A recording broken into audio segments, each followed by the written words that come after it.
está sendo amplamente debatida na sociedade hoje. Mas não com a dimensão que passou então. Estava falando de descriminalização ou legalização? Metade da população de Santa Maria não completou 8 anos de escola. Onde está incluído educação, segurança. É esse gancho que eu quero pegar. Por favor, professor. Aqui já está. Muito obrigado. A gente combinou antes. Olá, este é o programa Santa Maria Frente a Frente para o canal 19 da NET TV Santa Maria. Nosso programa tem um apoio cultural de Sicredi, gente que coopera, cresce. Pampeiro, a concessionária certa para você. BEI é bom e é nosso, portalbei.com.br. Unimed Santa Maria, o plano único. E Assembleia Legislativa do Rio Grande do Sul. Nossos debatedores de hoje são as figuras carimbadas e manjadas do Salvador Penteado, psicólogo, do nosso PhD em tudo, Jorge Cunha, né? PhD ótimo. Né? O incandescente Candinho, né? Incandescente, o cara chega a queimar de tão brilhante. Pega fogo, né? Não, é que brilha, então fica aquela fogo. E uma pessoa que nós admiramos muito, né? Uma pessoa que tem, eu posso dizer assim, que eu tenho todo o prazer de poder contar com uma pessoa da experiência, do conhecimento e da respeitabilidade do Pedro Aguirre, né? Que aprovado por unanimidade entre todos os debatedores aqui, que é uma pessoa que a gente gostaria de voltar a contar, porque o Pedro é uma referência técnica para muitos assuntos. Então, quando a gente vai falar com o Pedro, mesmo Pedro, que pedir desculpa, nós temos esse papo descontraído, é bom, esse estilo relaxado, assim. Mas assim, ó, eu pode ter certeza que quando a gente vai falar do nosso tema de hoje, que é educação, todos nós vamos tremer. Não, nada disso. É ou não é? Uma das coisas, vamos encher a bola do Pedro que ele merece. Um dos fatos que caracteriza a minha vida é o permanente estudo e saber que quanto mais se estuda, menos a gente tem capacidade, às vezes, de analisar um fato. Porque ele é cada vez mais complexo na sociedade contemporânea. Eu espero um dia chegar nesse estágio. A gente tem que ter isso. Vai ter que estudar muito, meu professor. Pois é, mas vamos lá. Nosso tema é o seguinte, é a notícia do site do Terra. O Brasil ficou na penúltima colocação em 21 nações em um índice sobre a valorização dos professores divulgado nesta quinta-feira pela Fundação Internacional Varkey James. Quinta-feira seria, no caso, a data de ontem. Dia 3. Que foi dia 3 de outubro. Nós estamos gravando hoje, sexta-feira, no dia 4 do programa que deve ir ao ar amanhã, dia 5. O país está à frente apenas de Israel no status dado aos seus educadores. Em primeiro lugar aparece a China, seguida da Grécia, Turquia, Coreia do Sul e Nova Zelândia. Os 21 países analisados foram selecionados pelo desempenho no Programa Internacional de Avaliação de Estudantes, PISA, na sigla em inglês. Em cada nação foram feitas 1000 entrevistas que levaram em conta o status do professor, a recompensa recebida pelo trabalho e a organização do sistema de ensino.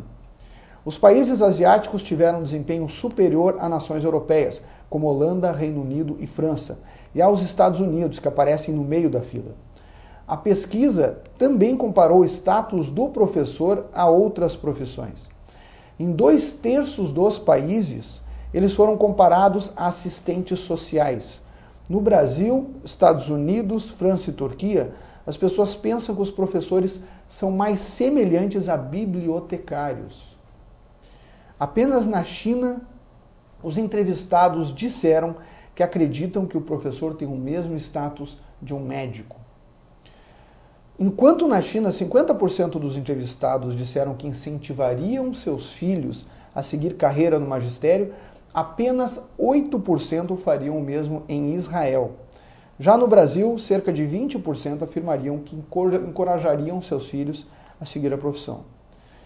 Em relação à confiança de que o professor pode ajudar a dar uma boa educação aos alunos, o Brasil liderou as respostas positivas, seguindo da Finlândia. Sobre o salário, 95% dos entrevistados em todos os países disseram que acreditam que o educador deve ganhar mais do que recebe atualmente. A pesquisa está disponível no site da instituição, mas certamente foi aplicada por por muita gente, né? Gente, a proposta do programa acho que é bem clara, a gente não tem, viu até Pedro, que muito bem-vindo, nós não temos um tema especificamente fixo. A gente pode variar para o lado que a gente quiser na conversa. Mas assim, ó...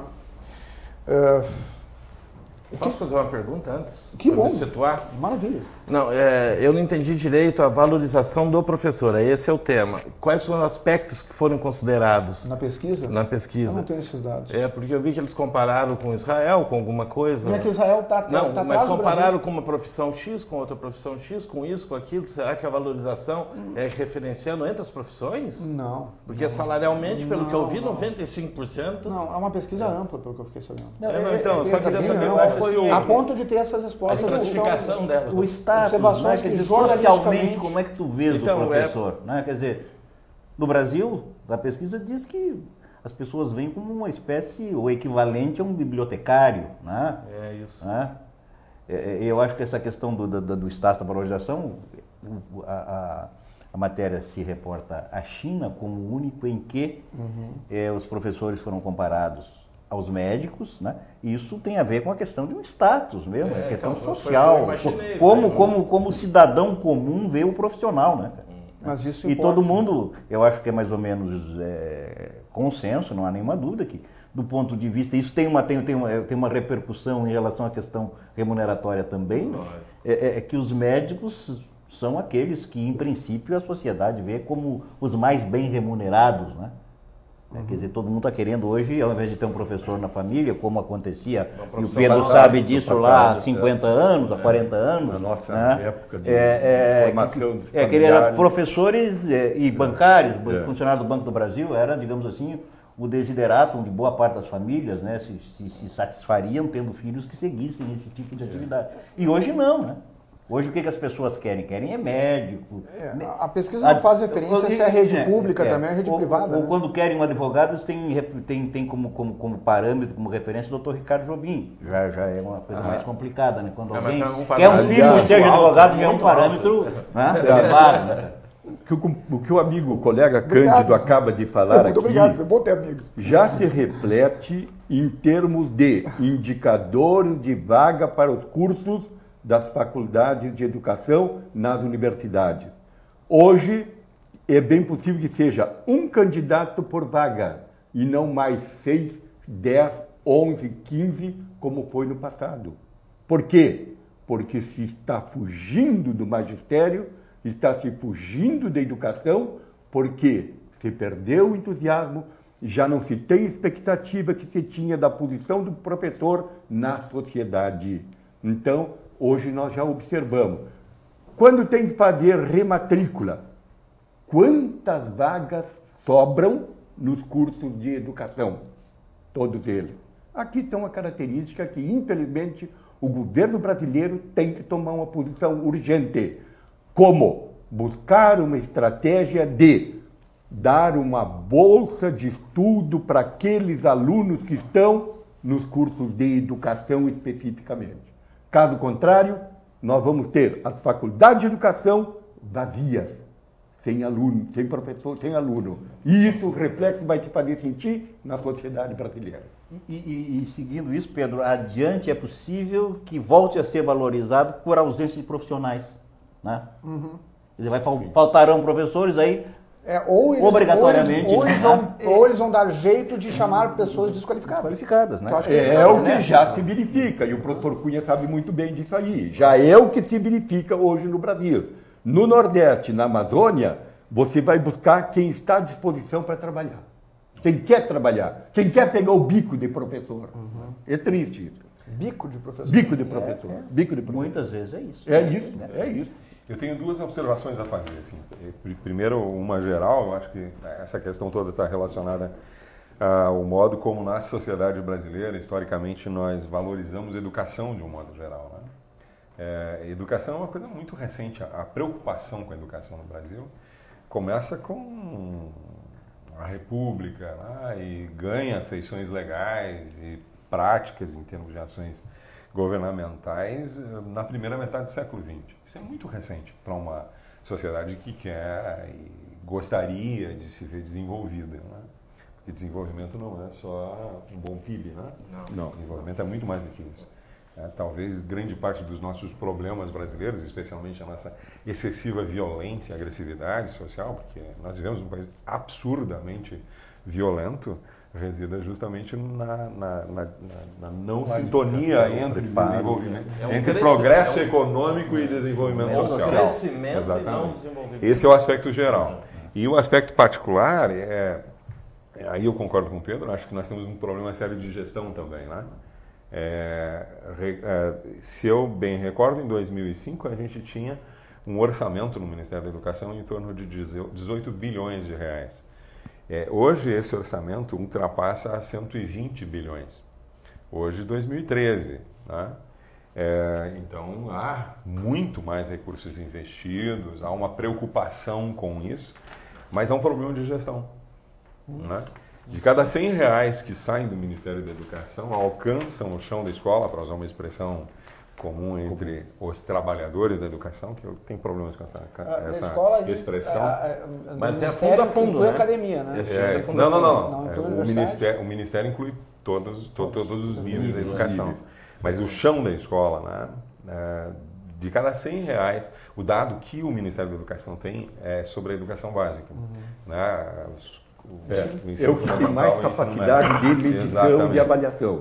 De cada 100 reais que são destinados à educação, só 30 chegam ao chão da escola, quer dizer, são diretamente aplicados naquela atividade que envolve o aluno. Exatamente. O que isso significa? Isso significa que a gente perde no meio do caminho por várias razões e em grande medida também por causa da corrupção, da supervalorização dos custos e daí por diante, mas fundamentalmente pela excessiva valorização que caracteriza nossa cultura política de gestão no Brasil, excessiva valorização dos meios e não foco nas finalidades. Parabéns, Cunha. Eu não quero pautar os debates, e não vou pautar, mas eu, quando me preparei para esse trabalho aqui, eu procurei fazer uma lista de áreas estratégicas da educação. E eu listei 5. Dentre estas 5, o nosso ex-diretor do Centro de Educação, o Cunha, já falou numa super importante. Ou seja, a aplicação correta dos recursos financeiros da educação. No Brasil, não se faz. E por quê? Porque se confunde atividades fins da educação com atividades meio da educação. E isso não era para ser confundido, porque a LDB está muito clara no artigo 70 e 71. Que eu não vou ler por uma questão do nosso fluir das ideias aqui. Então é muito clara. Mas aqui o artigo 70, ele elabora aqueles elementos para manutenção e desenvolvimento.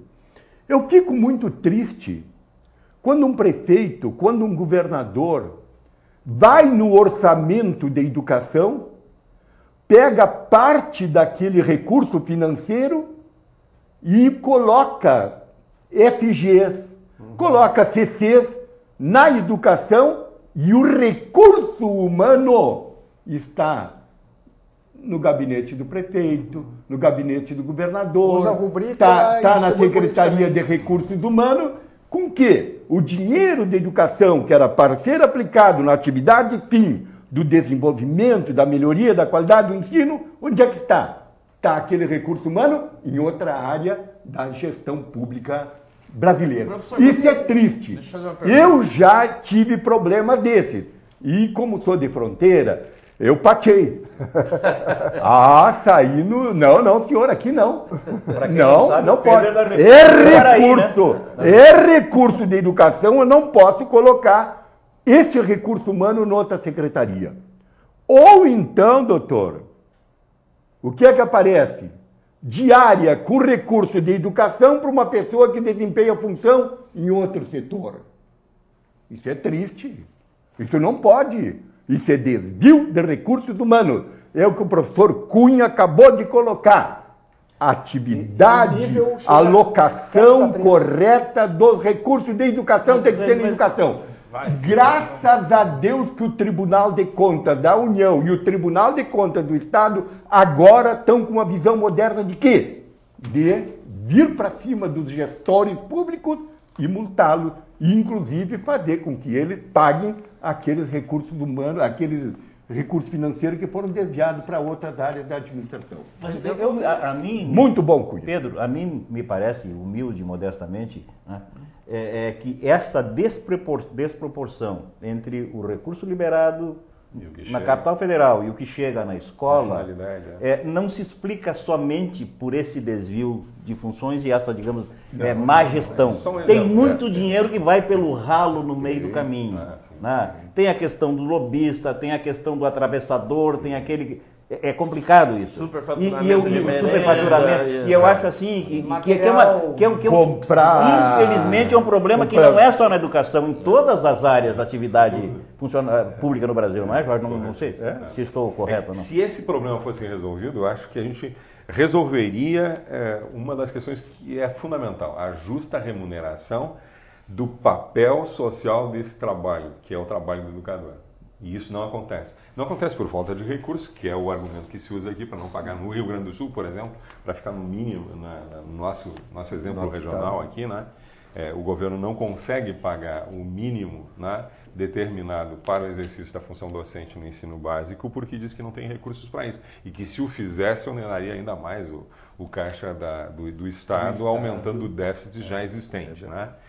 Mas, na verdade, se resolvido esse problema de gestão, de foco na finalidade da educação, provavelmente haveria recursos de sobra para qualificar e qualificar de forma permanente em exercícios dos professores e melhorar a qualidade da educação. E não só qualificar, como fazer a permanência integral do aluno na escola. Bem provável. E aí vem o outro fator de suma importância para nós, que é por que os países da Ásia tiveram esse desempenho, esse salto. Por exemplo, Coreia do Sul. Por quê? Por quê? Porque eles têm a escola de tempo integral. E com a escola de tempo integral, o aluno amadurece, ele se prepara. É evidente que tem algumas fases anteriores que também eles atacaram, como, por exemplo, pré-escola. Eu não acredito num profissional de desempenho ótimo na universidade se ele não teve uma boa pré-escola e uma alfabetização. Então veja os pontos de extremos de contato, a vida universitária e o ensino básico se tocando para o melhor desempenho da educação. E do homem também. Depois do intervalo eu quero fazer algumas considerações. Eu vou te dar a oportunidade, Não fui eu que provoquei essa agora. Eu vou te dar a oportunidade de chamar o intervalo me cortando. Só queria fazer uma observação em relação a essa questão dos recursos. Desculpa, Candinho, nós vamos ter que... Não, mas tem 2 minutos aí, tem mais um minuto. Não, eu estou controlando, não te preocupe. O Jorge falou... Tu me deu oportunidade. O Jorge falou no orçamento da educação de 128 ou 120 bilhões? 120 bilhões. E o que significa que em 7 anos do que isso a gente conseguiu. Até o mês passado, os dados disponíveis indicam que a sonegação fiscal no Brasil é de 300 bilhões de reais nesse ano. Só isso. Se este recurso que o doutor Cândido coloca aqui entrasse na gestão pública, nós já estaríamos hoje aplicando 10% do PIB na educação. Bom, o papo está muito bom, mas vamos ter que ir para o intervalo. Voltamos já. Esse gancho que eu quero pegar. Por favor, professor. Fiz está. Muito obrigado. A gente combinou antes. A Pampeiro tem o carro certo para você. Você que está comprando o primeiro carro. Você que quer um carro para passear. Você que está precisando de um carro maior. Ou você que precisa de um utilitário para trabalhar. Seja qual for o carro certo para você, a Pampeiro tem, e sempre com a melhor negociação. Por isso, é a concessionária certa para você. Pampeiro, a concessionária certa para você. Fiz está. Muito obrigado. A gente combinou antes. Estamos de volta com o programa Santa Maria Frente a Frente para o canal 19 da NET TV Santa Maria. Nosso programa tem o apoio cultural de Sicredi, gente que coopera, cresce. Pampeiro, a concessionária certa para você. BEI, é bom e é nosso, portalbei.com.br. Unimed Santa Maria, o plano único. E Assembleia Legislativa do Rio Grande do Sul. Eu interrompi o Candinho, interrompi o Salvador. Afinal das contas, E o que é mais grave, interrompesse o Pedro? Não, o Pedro não interrompe. O Pedro não interrompe, eu ouço. Agora, essa é a difícil situação do mediador. O mediador tem esse problema. Não, eu queria retomar algumas coisas que o professor Pedro falou, sobre a questão das bolsas. Parece que o governo está ventando alguma coisa sobre a bolsa. Né? Tomara, para a educação, para quem está na educação. Isso, mas eu tenho algumas ressalvas, né? Em relação à bolsa e em relação ao sistema educacional. Por exemplo, todos nós somos alunos. Eu lembro muito bem que quando eu entrei no primeiro ano primário, na época primário, que o Grupo Escolar Hugo Simas, a gente aprendia a ler por uma cartilha chamada Caminho Suave. O senhor deve... A minha era a cartilha do guri. E na época... A minha faz tanto tempo. Não é que faz muito tempo, é que tua memória começa a falhar depois de um certo tempo. Né? Bom, mas o que eu queria dizer, naquela época, a gente sentava na cadeirinha e tinha de lá o A de abelha, B, não me lembro do que, né? E a gente... De bola. De bola, acho que era bola. Bom... Mas o professor era valorizado. E por que eu digo que era valorizado? Os professores iam e você viu que tinham, moravam em lugares razoáveis, tinham uma boa qualidade de vida. Hoje a gente não percebe mais isso, não percebe. Hoje, por exemplo, pelo que eu vejo, o salário é aviltante. É aviltante. Você pensa em bolsa de estudo. Vamos pensar em bolsa de estudo. Eu garanto a tua permanência e a tua entrada na universidade. Você se forma e está nesse mercado que não paga nada, que não valoriza, que não existe mais nenhum tipo de limite entre o aluno e o professor. Onde o professor deixa de ser completa autoridade para ser mais um que tem que aguentar aqueles meninos. Né? Isso para mim não é educação. Isso não é educação. E aí foi a modernidade da pedagogia que falou que aluno não pode reprovar, que aluno não pode isso, não pode aquilo. Estou perguntando para duas especialistas, né? Dois especialistas. Mas já nunca se sabe, né? O amanhã... O problema é... Entende, professor? Entende? E é isso que as pessoas perguntam. Mas como que vão aprender? Se vai lá na sala de aula, é uma bagunça. A professora, se fala alguma coisa, o aluno já xinga, e se ela vai repreender, é capaz de ser processada. Como se dá essas relações? Por que essas relações se estabeleceram assim dentro da sala de aula, também na sociedade? Mas na sala de aula de forma muito mais clara, muito mais nítida. Hoje se percebe, por exemplo, não existe mais, parece, um mínimo de consideração dos alunos para os seus professores. Mesmo porque eu não chamo mais de professor, é tio, tia, né? Se descaracteriza o ato profissional da educação, colocando um ato de parentesco que dá uma relação que não é de um compromisso profissional. Isso é um horror para a educação. É bom assim, Salvador, tu és psicólogo e tu sabe muito bem como é problemática a questão da autoridade. Eu vou dizer que esses alunos de primeiro grau que começaram não respeitando, eles já estão na universidade. Essa quebra do respeito já está inclusive na universidade. Vários deles. Eu, por exemplo, eu sou professor também. E quando eu estou dando aula e percebo às vezes que a aula está meio tumultuada, a gente sabe como é complicado às vezes chamar atenção. Eu não bato no quadro e digo, atenção, gente. Eu fico quieto, cruzo os braços e fico esperando. Para que o constrangimento dos silêncios haja com mais força. E eu fico muito preocupado, porque é uma falta de noção, assim, que demonstra uma total desvalorização do ensino como um todo. Estou aqui porque tem que passar por aqui. Quando você me falou do tema, a primeira coisa que me veio na mente foi isso, a valorização do professor, sim, através dos seus pupilos, dos seus estudantes, que não os valorizam mais. Bom, mas Daí tem a questão da autoridade paterna. Isso é pro debate. Nosso psicólogo fez várias colocações importantes, nós temos que dar resposta agora aqui. Né? A primeira, quanto ao modo de aprendizagem na sua época, na nossa época, ou mesmo na minha e na nossa aqui, era a questão da memorização. Era uma memorização que com a continuidade fazia o aprendizado. Porém, hoje, este método, na sociedade que exige a reflexão, a sociedade, inclusive, e aqui eu estou trazendo um livro muito importante de Alexandre Prates, que se chama Reinvenção do Profissional, ou seja, as tendências comportamentais do profissional do futuro, para este que o senhor falou, daquela nossa livro que nós tínhamos, não serve. Mas ela foi fundamental pelo quê? Pela continuidade. Então, tantas quantas vezes nós fazíamos, nós gravamos. E nós hoje podemos dizer que somos muito bem alfabetizados, até no português. Então, isso é o primeiro fator.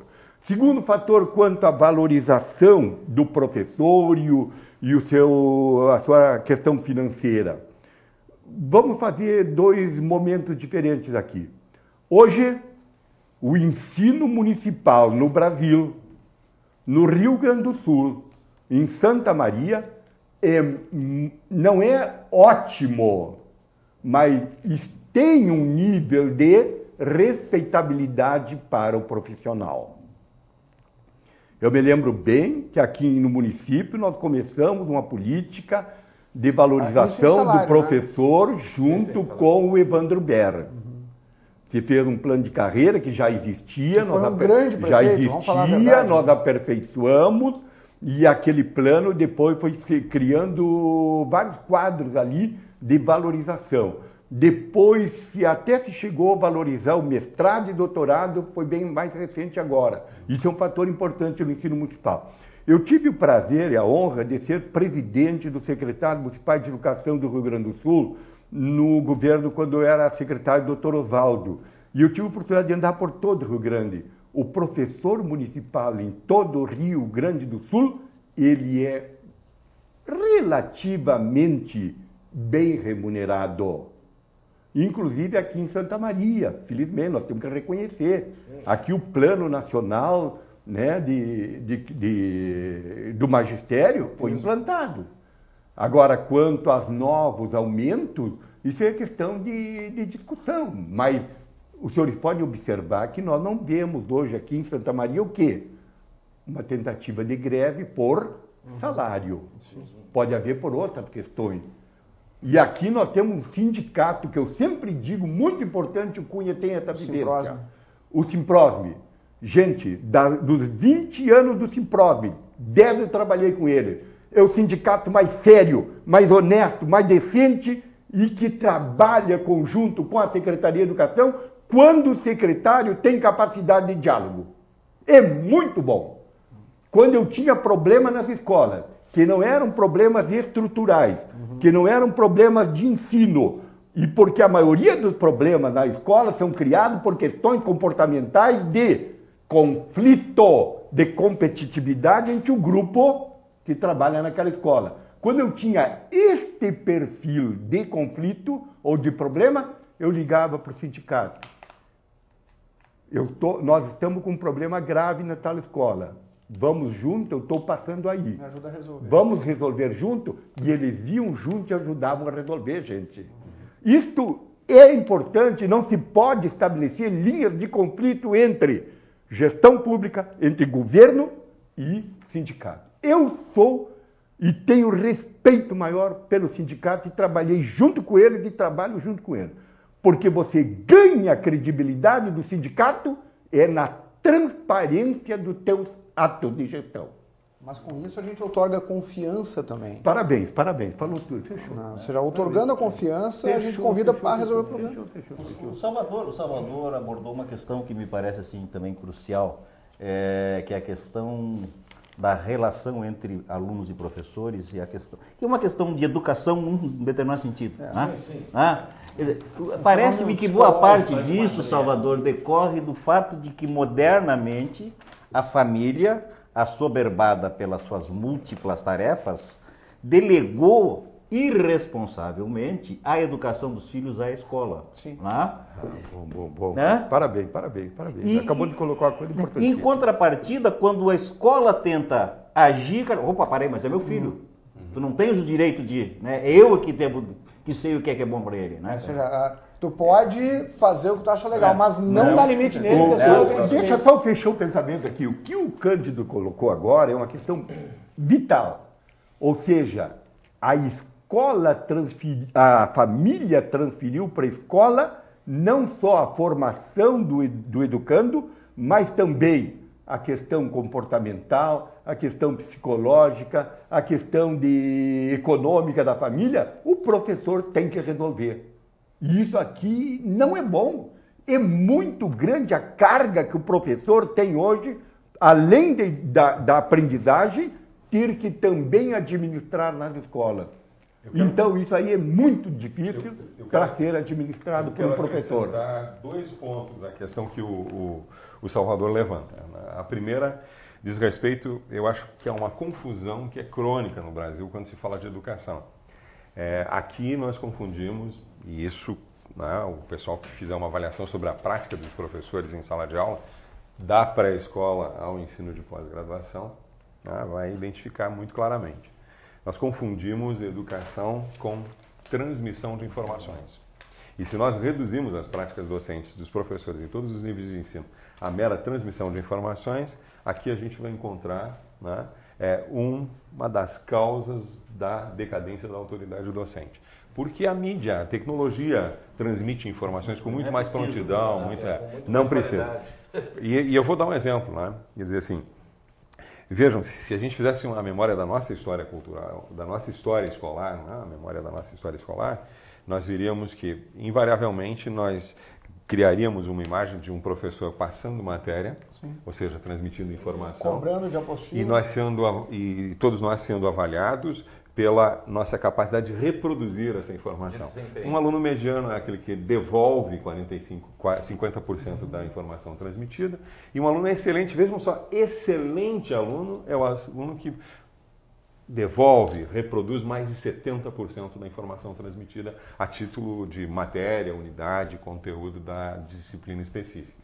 Ora, se a gente passa muito tempo, e nós passamos a melhor parte das nossas vidas, infância e juventude, submetidos a esse processo, nós nos tornamos excelentes cumpridores de ordens e executores de tarefa, não criadores de conhecimento, não criadores de solução para o mundo contemporâneo e para o futuro. Correto. E essa questão é fundamental. Então, no Brasil, me parece que esse é o problema crônico da educação. Quer dizer, o que é que nós entendemos de verdade como educação e o que nós produzimos com as nossas práticas docentes nas escolas.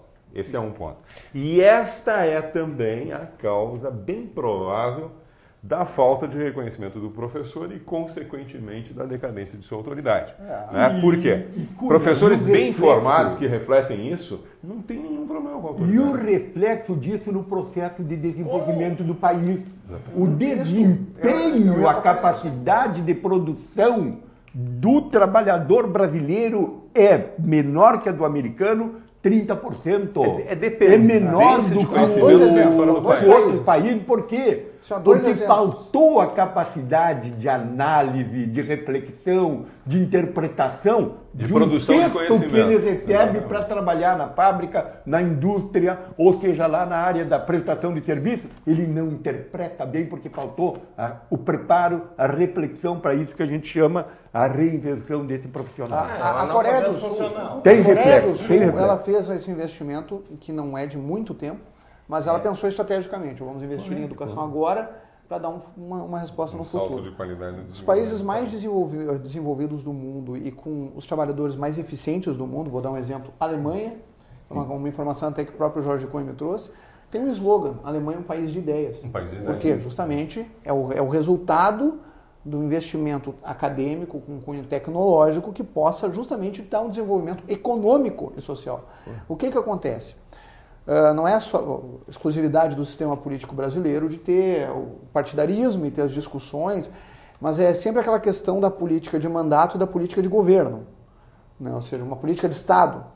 A educação ela não se trata de uma política de Estado a longo prazo, porque ninguém pensa a longo prazo no que diz respeito a cargos eletivos. O pessoal acaba pensando, não, eu quero ver nesses 4 anos, o que eu vou fazer, ou 8, né, no caso do senador, em que eu posso trabalhar. Agora, esse tipo de tiro para colher depois, a gente não costuma ver essa valorização.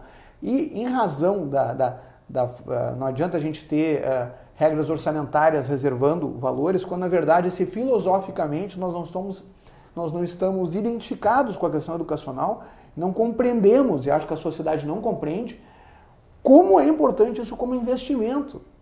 O pessoal não consegue entender, não é simplesmente para ter bons profissionais, é para colher os frutos econômicos desses profissionais. Que se repete lá na as pessoas não sabem.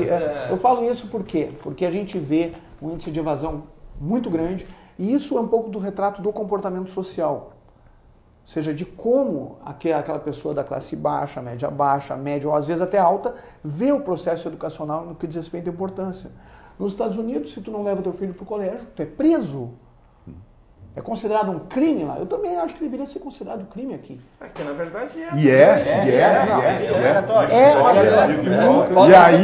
aí eu vou usar uma coisa importante, Miguel Reale, eu não esqueço tem isso lei aqui. no Brasil, é o único A país que tem lei que não importância pega. do poder judiciário na educação. Vera de Boni. A Verinha... Vera de Boni. Nós criamos um programa de controle de evasão escolar em Santa Maria. Me lembro dela. A tia da motoca ia para casa, identificava o aluno, quanto dia estava fora, vinha para a magistrada, para a Vera, entregava para a Vera e a Vera mandava chamar o pai e dizia: eu vou mandar lhe prender se o senhor não mandar para casa, para não mandar para a escola o seu filho. E assim ela fazia. E inversamente, a Vera foi exemplo proporcional ao tamanho. Eu tive a honra de Vera trabalhar com a Vera. Era um leão. Eu era secretário de Educação, doutor Osvaldo. E eu tive a honra, Maravilhoso. de ser professor da Vera no curso de Direito. Que beleza. E fui colega dos pais dela na Faculdade de Direito. Mano, Cantinho, eu não queria falar, eu queria ficar mais preservado. Os pais dela e a mãe foram meus alunos também. Eles eram adultos. Eles eram adultos. Eles eram de Passo Fundo, já formados, quase se aposentando no ICM, você lembra? Isso. Para fazer uma faculdade em Santa Maria. O Pedro, claro, começou a lecionar muito cedo e eu comecei a estudar muito tarde. Mas o Pedro foi meu professor de sociologia. Não sei em que curso, mas foi um dos muitos cursos. Como advogado, eu costumo criticar, às vezes, né? Às vezes tu entra numa sala de audiência e vê que os juízes usam muita energia com as partes, né? Eu não gosto muito disso particularmente, mas até interfiro muitas vezes. Agora, na Verinha eu respeitava isso.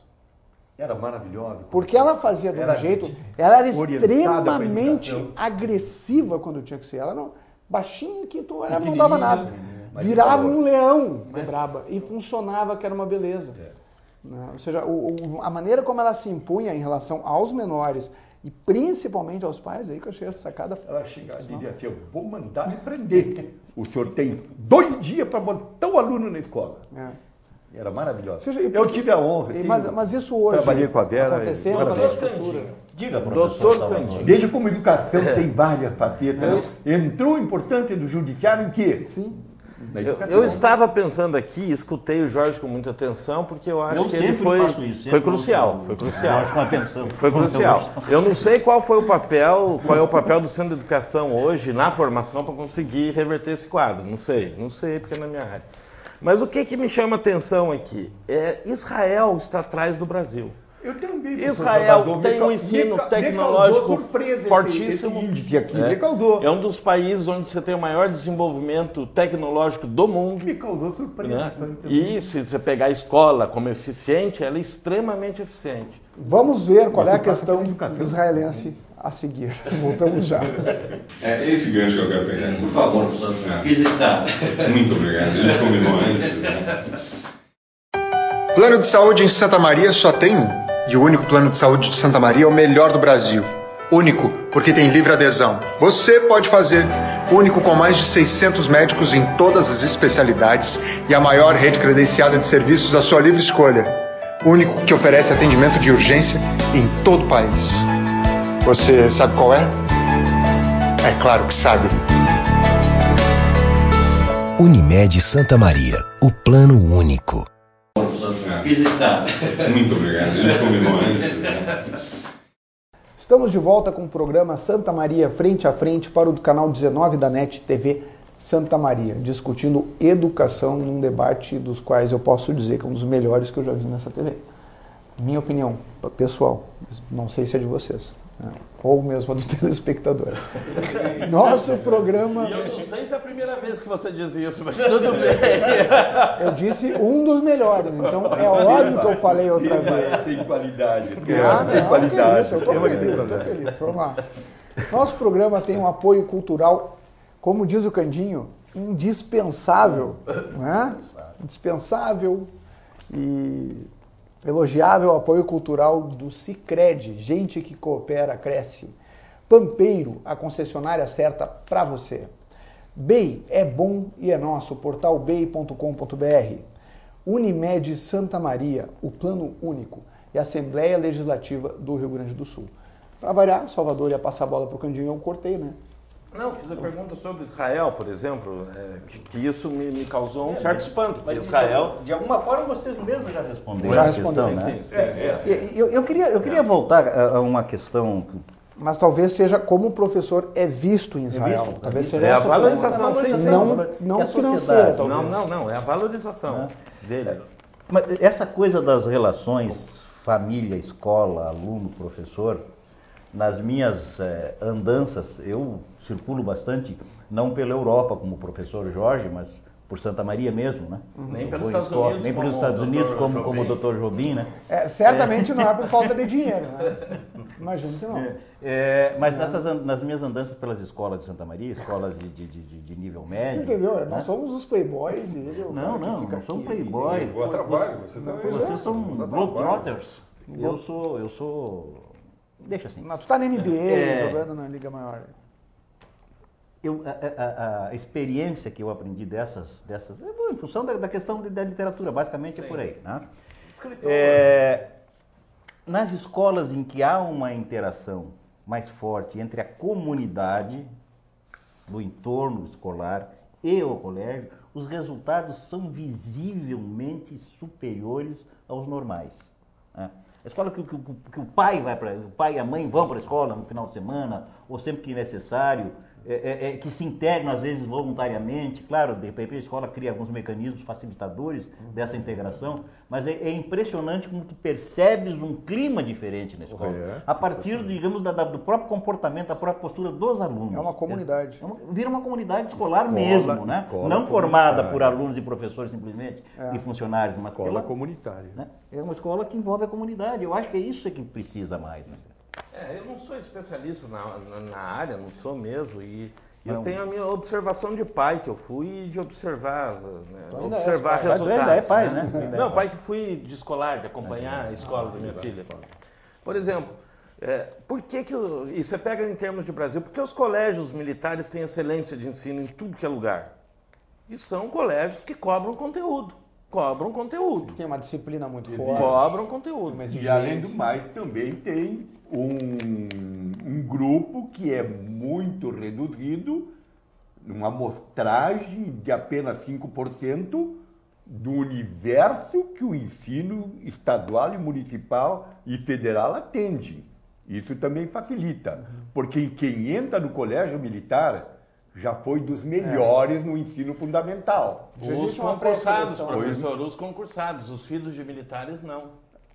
Os filhos de militares vêm transferidos. Vem transferido. Então, eu sei que minha filha estudou no colégio militar, vem transferido e daí não tem aquela qualidade. A exigência é muito grande. Muito grande. E tem uma coisa também que nós perdemos na cultura brasileira, porque acha que disciplina, método de trabalho e cumprimento de tarefas são coisas superadas hoje. E não são, gente. E não é isso são que fundamentais você falou, né, lá na universidade, na economia da Alemanha, disciplina de trabalho, método de aplicação do trabalho. Isso é o jeito alemão. E também obrigação, cumprimento de tarefa.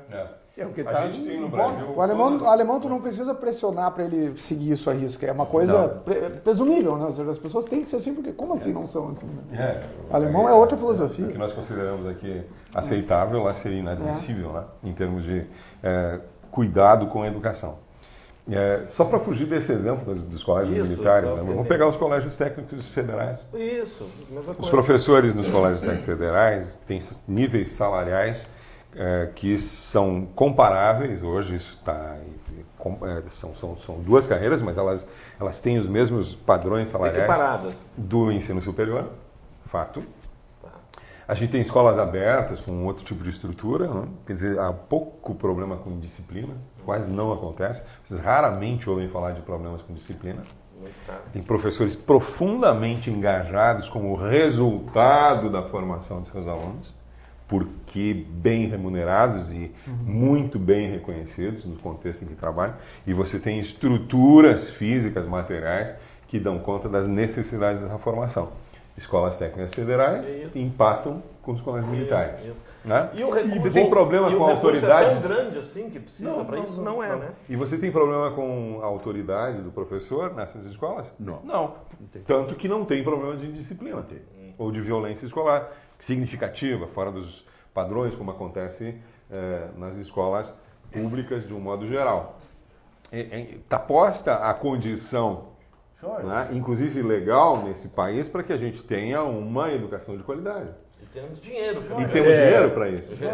Então, Cunha, o problema fica claramente identificado aqui, é aquele sobre o qual a gente falava no começo. Voltamos para a gestão. Cunha, tu entraste numa área aqui importantíssima, que está num caderno da Unesco para o Brasil, sobre fundamentos da nova educação. Isso é a tecnologia do fazer. E na escola tradicional nós não temos a tecnologia do fazer. Nas escolas técnicas tem. Então, o que colocou o professor, o Salvador? A questão das escolas militares, a questão das escolas técnicas. E eu vou buscar um exemplo pertinho de nós, ali pertinho da aviação férrea, a EMAI. A EMAI, gente, eu já encontrei ex-alunos nossos em São Paulo, em Santa Catarina, que é lógico que eu não conheço, em Florianópolis. Professor aqui, ó, estou trabalhando em São José dos Campos. Professor aqui, estou trabalhando em Joinville. Todo mundo empregado. O pai dele disse, professor aqui, que Deus botou na minha vida aquela escola. Por quê? O meu filho está trabalhando em Joinville, lá na Tigre. Então, de onde é que esse menino saiu? Daqui de EMAI, pertinho. Agora, quando nós fundamos a EMAI, tinha uma equipe tão grande, e tão qualidade, e tão exigente.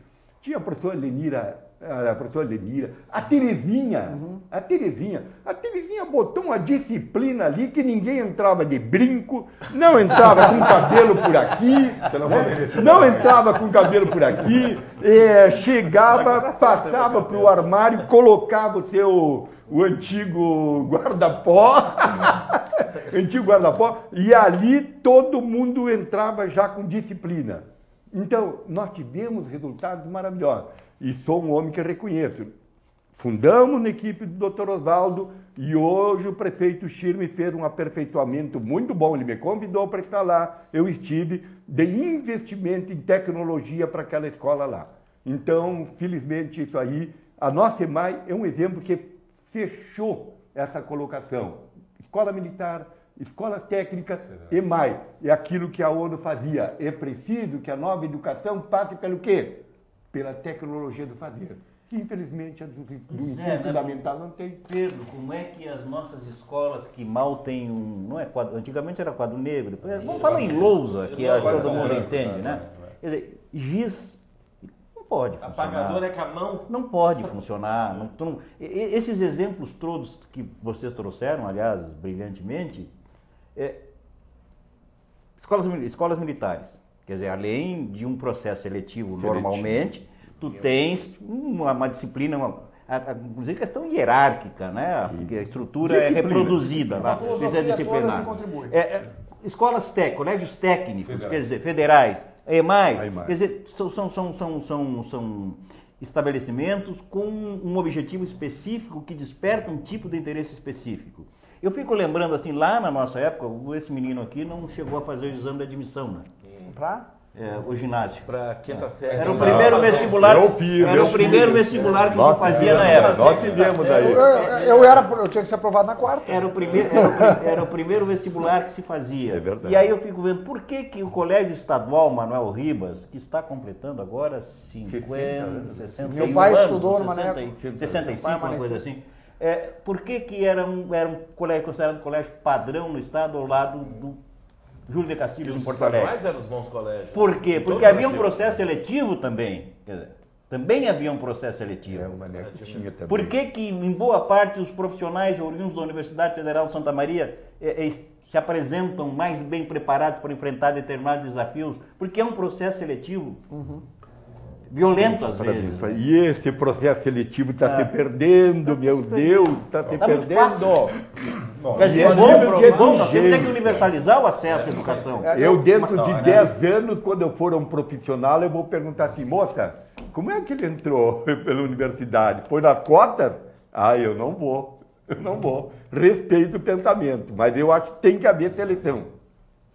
A questão fundamental aí é, de novo, um problema crônico da cultura brasileira. Né? Quando nós falamos de igualdade, nós imaginamos uma igualdade, eu acho que é uma igualdade histérica, não sei se esse conceito se confirma aqui. Acho que o pessoal entende o que você está dizendo. Uma igualdade histérica. Porque, na verdade, a única igualdade possível é a igualdade de chances, a igualdade de oportunidades. Seriam as né? contas. Podem ser. Podem ser. Isso, dos mecanismos de ações afirmativas que permitem que aquelas pessoas capacitadas para aproveitar uma oportunidade tenham essa oportunidade, apesar de suas condições econômicas e de sua exclusão social. É para isso que existem ações afirmativas. Mas não é o tema de hoje aqui, não vamos discutir isso.